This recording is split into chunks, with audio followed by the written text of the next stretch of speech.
Hello everyone, Sharon here from the Trainers Training Company, and today I'm in the company of my very good friend and colleague Ginette Tessier from Get That Course Online. Hello Ginette. Hello, hello, hello. How are we doing? All right. Yeah, I'm good, thank you. So shall we start off by just a few introductions about yourself, explain who you are and what you do. Oh, crikey. Now that's a question that could have either a very short or a very long answer, isn't it? Seeing over the expansion of time over which we've known each other. I run my own business, which started life in a very different way to where it's ended up. But what I do at the moment in this particular evolution of the business is I work with subject matter experts, so people like trainers, coaches, authors, speakers, anybody who is used to standing in front of a group of people talking about their particular subject, and I help them to create online business assets.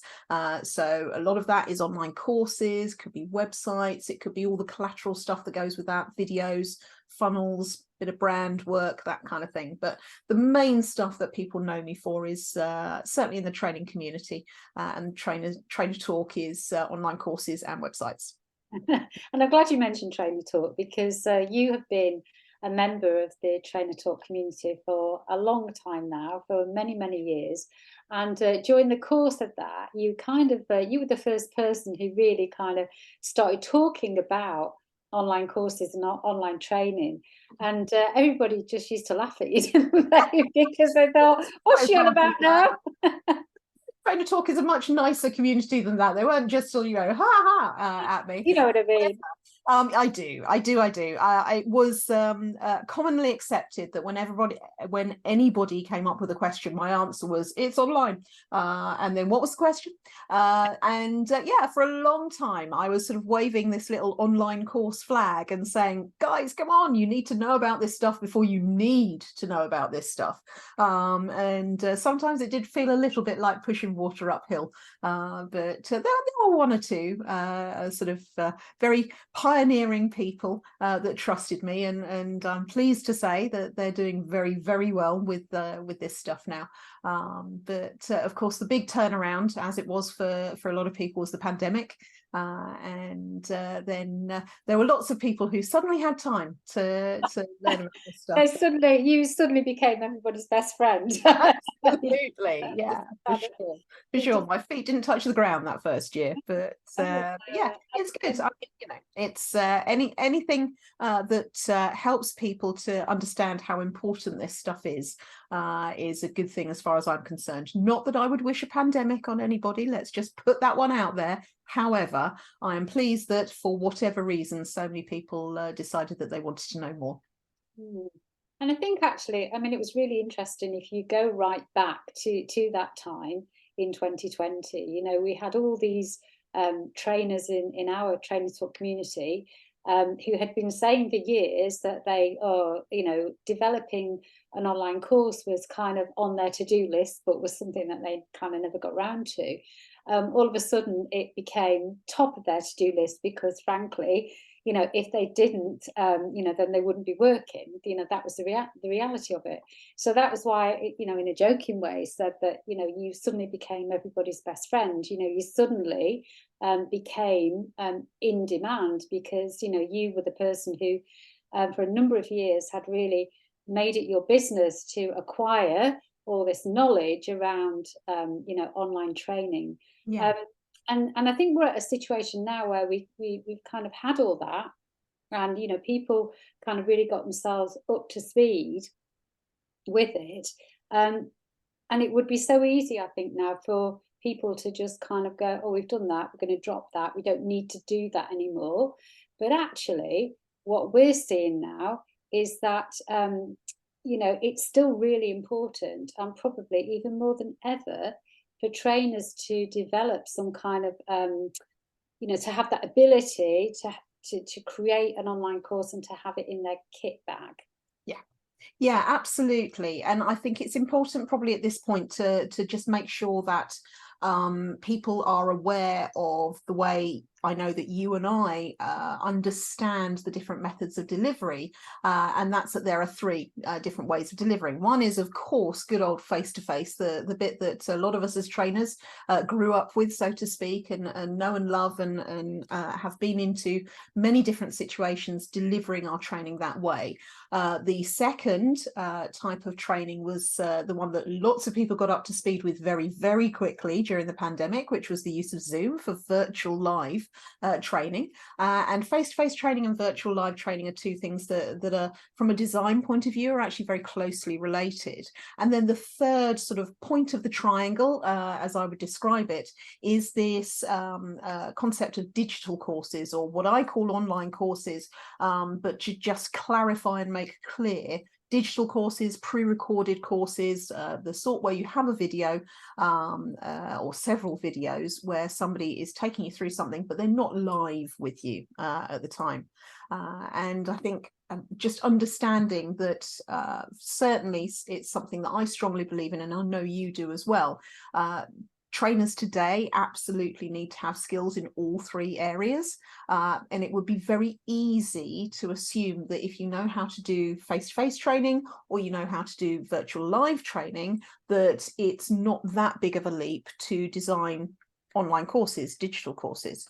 But actually the process to design something that is effective and engaging and sellable is actually quite different to the first two. And that really, if I had to deliver any kind of message about why it's important to learn these skills, it's because it is different to how we might be used to designing our training interventions. Yeah. So what's the benefit then of having or creating a pre-recorded course as opposed to delivering a virtual live training session on Zoom or and Teams? Yeah, I mean, the obvious one that a lot of people talk about is passive income. So it is possible to earn passive income from something that you record once and then you put out there, and then people can pay for it and take it at any time. So it's sort of self-paced, on-demand learning. And whilst it is also true to say that there's nothing really passive about passive income, if you get things right and you get the right building blocks in place, it is possible to kind of have that as a set and forget, and away it goes in the background, delivering a source of income to you on a month-to-month basis. So I think a lot of people hear the term passive income and assume they don't have to do anything to set it up. So that's not quite right. But yeah, it is possible to use online courses in this way. I think the other reason that it's really important for trainers to understand this stuff is because that's what the demand is for. We had I was doing a little bit of research for another client, and just came across this research from, I think it was the CIPD in October 22, and they were talking about L&D professionals, HR professionals, and asking them what they felt their biggest challenges were and what they saw as the state of the industry and all that kind of stuff. And one of the questions they asked was in terms of delivery, and I'm paraphrasing because I can't remember specifically what the question was. My eyes just lit up when I saw the answer. What are the things that you are going to be investing most heavily in? What are the things that you were looking out for the most? How do you think the way in which you deliver training in your organization is going to change in, as it was, 2023?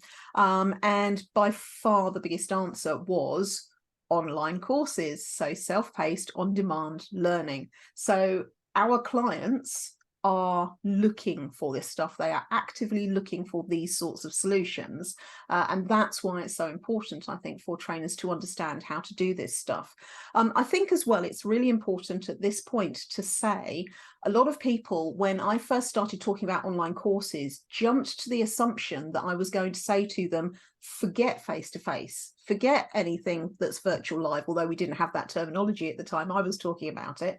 Forget face-to-face, you need to make everything online. You need to have everything as online courses, and that's the way forward. And nothing could be further from the truth. What I'm an advocate of is having this as an additional skill, so that you have the ability to put in a proposal that is a properly blended program, and to be able to offer that as something that your clients can then take on, and you are able to increase or decrease according to what they're looking for. It absolutely is something that organizations that work particularly with shift patterns really appreciate, or people who have lots of diverse teams all over the place, which, by the way, was another thing that these HR people were worried about, was how to bring together teams that are working in increasingly diverse locations. Yeah, and we've had some really brilliant examples of that, haven't we? You know, in the training support community where that's happened. You know, where they've been actively, you know, they've gone in there originally, or they've got a long-term client who, you know, they've been working with, delivering face-to-face training, and now they're being asked, "Oh, is that, you know, this course that you've been delivering? That's great, but actually, our situation has changed because the nature of our workforce has changed, and you know, so now can you, if you were to deliver this as an online course, you know, how does that sound now? You know, if you haven't got the ability to do that, then you're going to be missing out on that business." Totally. And it's a huge learning curve to have when you absolutely need to have it now. Which is why I was saying for so long, learn it before you need it, because then you've got that bit out the way. That's the toughest part of creating an online course. Trust me, I know, I've taken enough trainers through this stuff. The toughest part is learning the first one. Once you're there, then you can see all the different applications. And I work with a number of trainers who use online courses in their business in lots of different ways. So we've got somebody who has the online courses there because they are so booked up. That's the only way their clients can get hold of their stuff before you know, they become available at least 6 months out. So if they need it now, then that's a really great way of being able to deliver something to them. Have other clients who use it as part of the blended program, who have been approached to say, can you do this for us? And then once they've done it, they're like, oh, that's great, that's really good, we'll have that to take people through when they first start, and then we'll book you in to do face-to-face. So it has provided an opportunity for them to then go in and do more. We've got people who have created a blended program that uses elements of online courses and then elements of live delivery and webinars backed up by coaching and all sorts of things. There are so many different ways that the skills of creating an online course can be used within a training delivery. I just think it's a real shame if people don't see the possibilities, even if they have no plans to create something that is what might be termed a signature course or a standalone course. Having the skills to then offer it as part of the package of what you're offering to your clients is so important. Yeah, and that point about, you know, having something there because you're booked up, and having something there that's available when people need it, kind of like on demand. You know, that's effectively what I've just done with my, you know, 30 days, how to launch training business in 30 days program, because people were asking me, when are you running that 30 days program again? And I looked, and because it was a live program run over 30 days, as the name suggests, I literally looked in my diary, because we've got the complete trainer coming up in October. Yeah. And I looked in my diary and I was kind of like, it's probably going to be March. And then I thought, that's actually 6 months away. And that's not really of any use to somebody who kind of wants that information now. And so I could effectively be losing all those people because, you know, I haven't got anything available now, you know, when they need it. And so that's what I've done. I've turned it into a course that they can do anytime, you know. So yeah, completely. And I think as well, this really backs up something that I was thinking about the other week. I had a couple of conversations with some lovely people talking about working with them to create online courses. And long story short, one of them said that they had had a business mentor, a business coach, who'd said to them that if they had a training course on one subject, they shouldn't then also have an online course on that subject. They should have an online course on a different subject. And I completely fundamentally disagree with that advice. I'm sure they're a lovely coach or mentor, whatever they were, but I'm absolutely going to say they got that completely wrong. And it was proven to me by the conversation I was having with that person and the next person. So I offer training in online courses in a number of different ways. So you can, quick plug, you can read the book, or you can take the online course, or you can have one-to-one mentoring with me, or you can come on an in-person boot camp. So 4 different ways to learn about this stuff, because not everybody is going to like every way. So of these 2 people that I was speaking to, one of them was very interested in the book because she was much more a reflector, wanted to learn, absorb the information, and then come back at a later point to work out exactly what she wanted. She definitely didn't want the high intensity of doing a 4-day boot camp. Whereas the other person was actually, I think that's what I need, is the 4-day boot camp, because I just need to block it out in my diary and get it done. And if that isn't sort of, proof to me that it's the right thing to do, to have your information available in a multitude of ways, and therefore back up the argument that yes, absolutely, still keep offering your stuff face to face, still keep offering it virtual live, but also offer it in an online course form, then, I don't know what is. Exactly. Okay. So I think what the conclusion that we've reached there is that, despite everything that happened in 2020 and the explosion of the online training world and all that kind of stuff, here we are now. The training world, the landscape is still, it has changed, and we have to kind of evolve and grow with it, because if we don't, then we're going to get left behind. I think that's Absolutely. isn't Yeah. it? You'll be missing out on so many opportunities because you haven't got, this stuff in your kit bag. Which brings me on to the next thing, which is probably, there might be some people watching this and going, oh yeah, that's great, that sounds fantastic, when do I get started, and then might wake up tomorrow morning and go, oh, actually, I remembered why, creating an online course doesn't really float my boat. So what kinds of things put people off?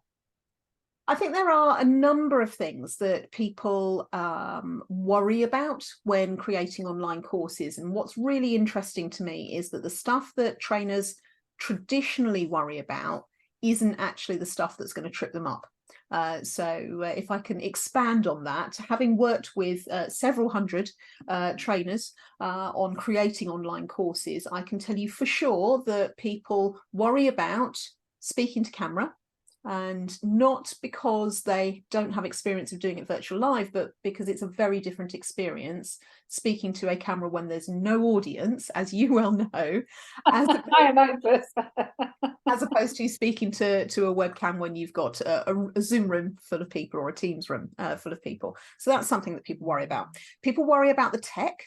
And they worry about not necessarily having the right equipment, but actually, if you've got a webcam, then you're good to go. I would recommend investing in an external microphone, but we don't need to get into the details of all of that now, just because you'll get a better sound quality. But people worry about that sort of tech, and they worry about where they're going to put their online course, where they're going to host it, how they're going to keep all these videos. What is it to upload a video? What does that mean? How do I do all of that? And then the third area that people worry about is the sales and marketing of their course, and how they're going to get people to see it. Or if they don't worry about it initially, as they're going through the course, it's like, oh yeah, I'll worry about that bit later. I'll think about it after I've built my course. I'll think about the sales and marketing of it. And all of those things are things that, yes, there is information to find out about those things. There's stuff to do to get those things right. But when it comes to it, they are not as big a barrier to being successful with this stuff as it is to actually understand what it is you're trying to create, and making sure that you are designing in a way that works for people who are consuming your on-demand online course. Okay.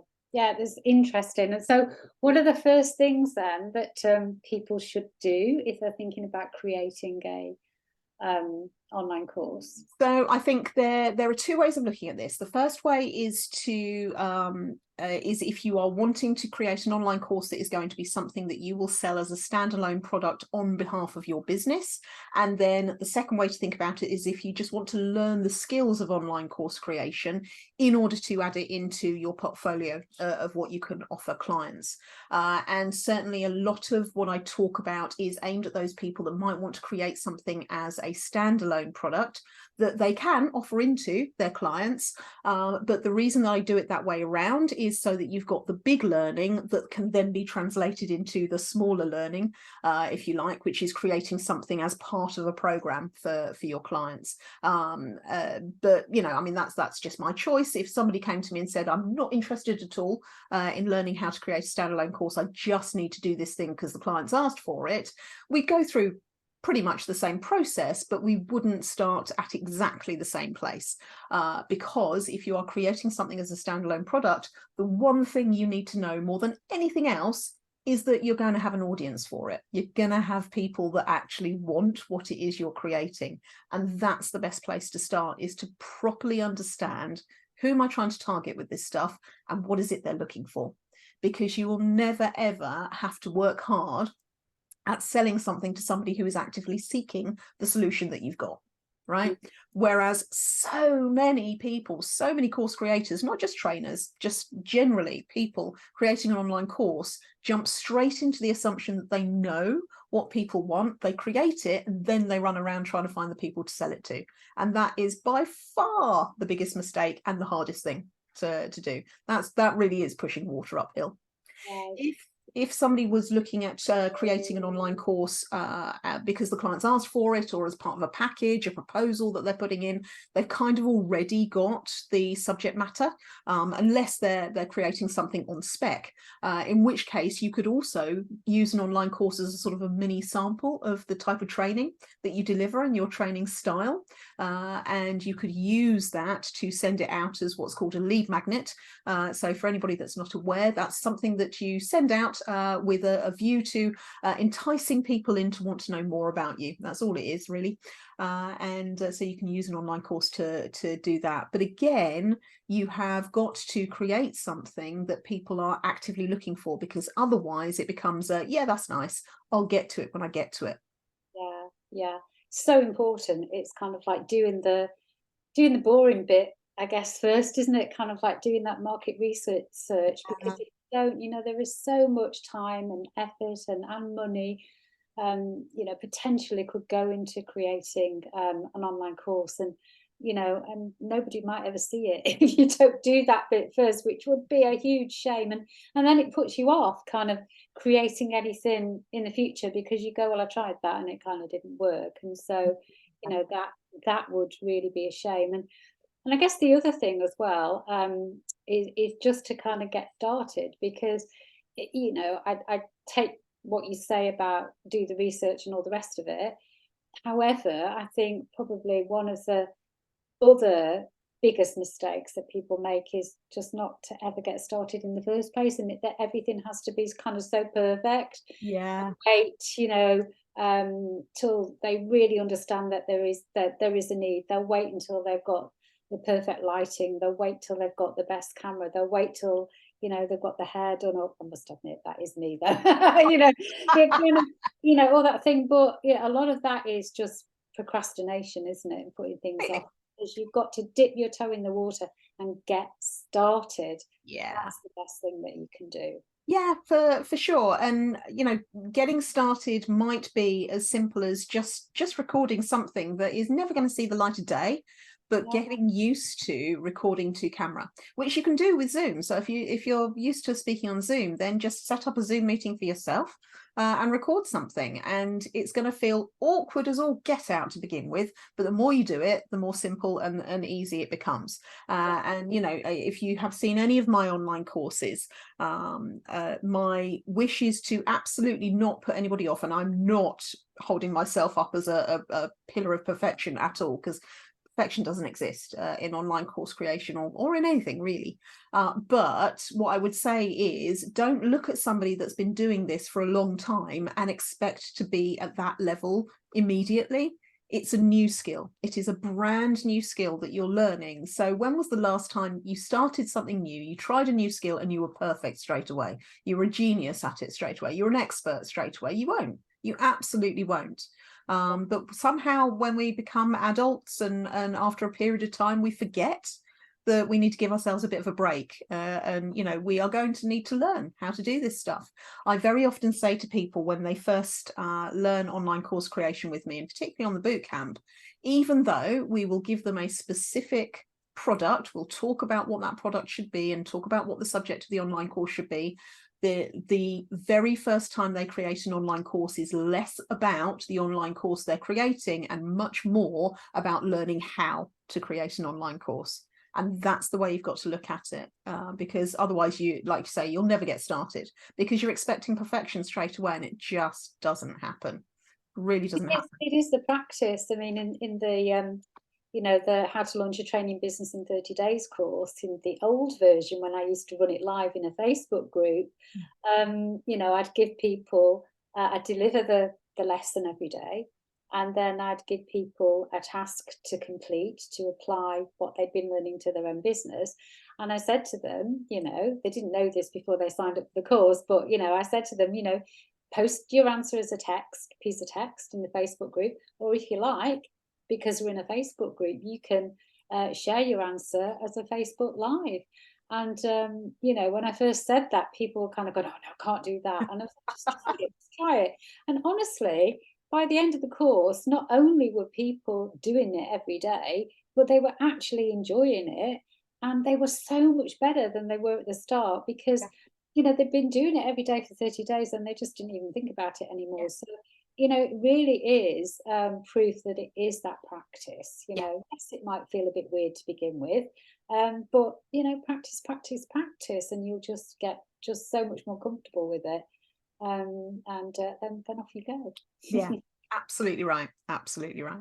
Yeah, brilliant. Okay, so that's our message. Get started. Don't keep putting it off. Definitely. So it's been a really fascinating and helpful discussion that I'm sure lots of trainers who are watching this will be, you know, very interested in. And so how can they find out more about you? So the easiest thing to do is to go to getthatcoursonline.com, and you'll find information there which tells you how you can get hold of the book that I flashed up earlier. So Get That Course Online, the step-by-step guide for experts who want to increase their impact and income. And this literally contains absolutely everything that you need to know, the A to Z of getting your first online course up and running. What it doesn't have in there are sort of the key differences about the design of online courses and why it's so different to face-to-face training or even virtual live. So if I might just summarize that very quickly, it's all about learner-led control. It's about understanding that your learner, when you're in a face-to-face situation or a virtual live situation, is really under your spell, under your influence for when they get up and when they sit down, when they do the work that they do. Not so with online courses. They decide when they pick you up and put you down. So that's why the design is such an important aspect of it. But if you go to getthatcoursonline.com, you will find information about the book, information about the online course. You'll find out how to get in touch with me if you're interested in one-to-one mentoring, or if you want a space on my bootcamp. And I run them more or less twice a year. Next one at the time of recording Yes, indeed. is coming up in November 23. But for, as we both know, I had somebody contact me having seen a YouTube video I did 7 years ago. So if you're watching this at some point in the future, go to the website and see whether or not I'm still doing the boot camps. I think that's the safest thing. Yeah, and there will be a link underneath the video, so it doesn't matter when you're watching it, when you're watching this video, if you're watching it now or you're watching it in 5 years' time, the link will still be there, as will be the link to my website, the Trainers Training Company, as well. Okay, all right, well, we'll wrap up now. Great to see you, Ginette. And see you soon. Okay. Bye. Bye.